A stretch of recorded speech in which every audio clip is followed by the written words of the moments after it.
il senso di questa formazione, di questa giornata di formazione per i ragazzi,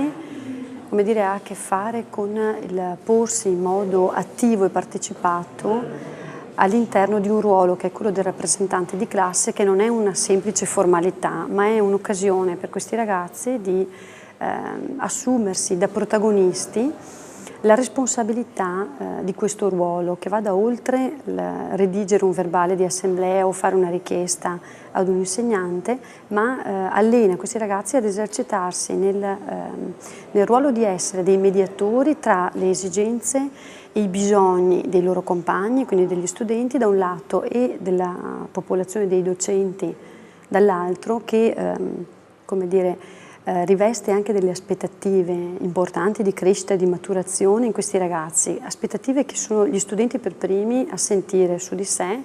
e anche a condividere, perché dai commenti stessi che sono emersi si vede come in qualche modo loro stessi cerchino un ruolo attivo e propositivo e non semplicemente una questione, una formalità. E il potersi esercitare attraverso degli stili comunicativi più efficaci di altri, spendendo delle tecniche anche semplici di risoluzione di problemi, di tecniche che li aiutino ad affrontare situazioni particolari, costituisce in qualche modo una palestra per allenarsi a quelle abilità sociali e interpersonali che poi diventano protettive nei confronti di situazioni esterne che a volte possono risultare difficili da affrontare, da risolvere. Infatti la passività nel rapportarsi ai contesti di vita è uno dei fattori di rischio maggiori che ci troviamo poi ad affrontare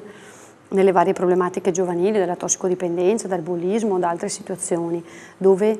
i ragazzi si trovano sguarniti della possibilità di affrontare in modo propositivo e assertivo situazioni difficili. Occasioni come questa e una formazione continua dove i ragazzi si interfacciano continuamente con la scuola e con i loro compagni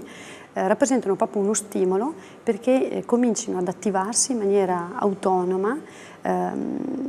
ricercando dentro di sé delle risorse che loro stessi sentono di avere e allenandosi ad affrontare quelle difficoltà che obiettivamente un ruolo come quello del rappresentante, del cittadino attivo può comportare.